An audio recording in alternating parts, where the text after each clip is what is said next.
புதையல்.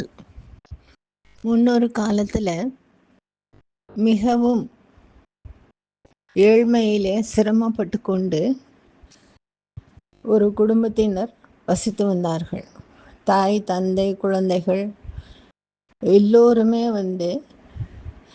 அன்றாடம் பிச்சை எடுத்து பிழைக்கக்கூடிய அளவிற்கு ஏழ்மையிலே இருந்தார்கள்.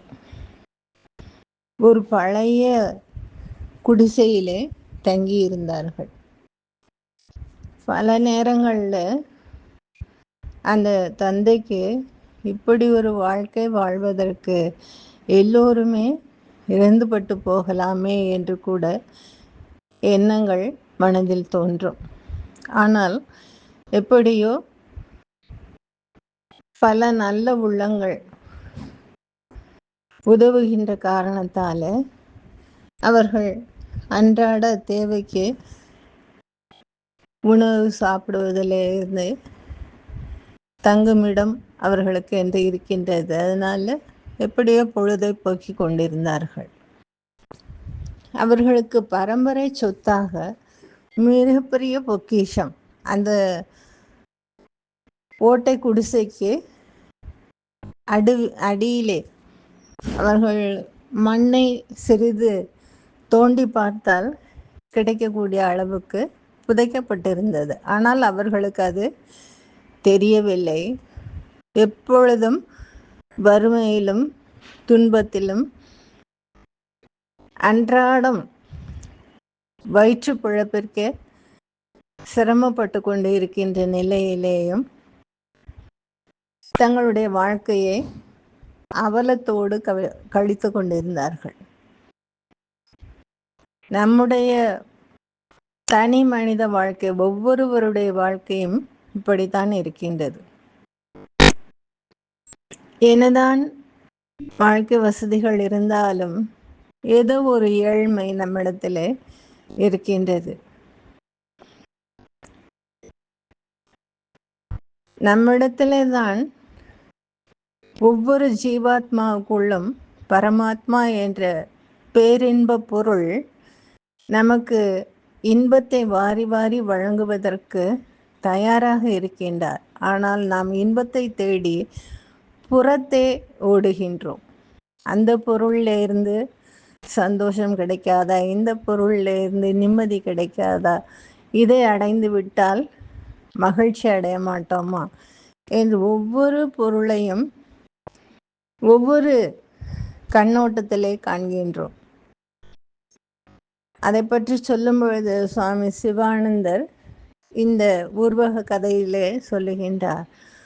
3 திரைகள் அந்த பேரின்பத்தை, பரமாத்மா என்ற பெரிய பொருளை மறைத்து கொண்டு ஜீவாத்மாவை துன்ப கடலில் ஆழ்த்துகின்றன. அவை பிரிய, மோத, பிரமோத என்று சொல்லினார். பிரியம்ங்கிறது ஒரு பொருள் மீது ஆசை, மோதங்கிறது அந்த பொருளை கையில பெற்றவுடனே அதில் ஒரு மகிழ்ச்சி, பிரமோத அப்படின்றது அந்த பொருளை நாம் அனுபவித்து விட்டோம் என்றால் அதில் கிடைக்கக்கூடிய மிகப்பெரிய ஆனந்தம். இப்போ நமக்கு ஒரு இனிப்பு பதார்த்தம் வேண்டும் என்று நினைக்கின்றோம்.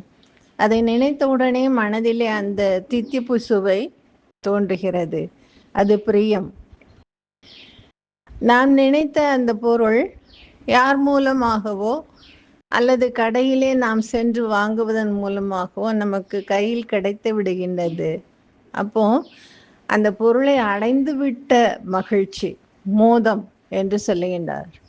பிரமோதம் அப்படின்றது அந்த பொருளை நாம் வாயில் போட்டு சுவைத்து அந்த இனிப்பு பதார்த்தத்தை அனுபவிக்கும் போது ஏற்படுகின்ற நிலை.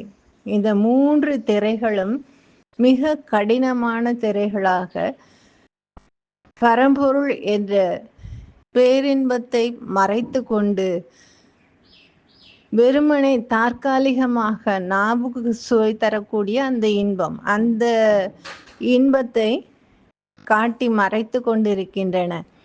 நாம் இந்த புலன்களை எல்லாம் கட்டுப்படுத்தி நாவுக்கு அடிமையாகாமல், கண்கள் எங்கெல்லாம் பார்க்க சொல்லுகின்றோ அதையெல்லாம் பார்க்காமல்,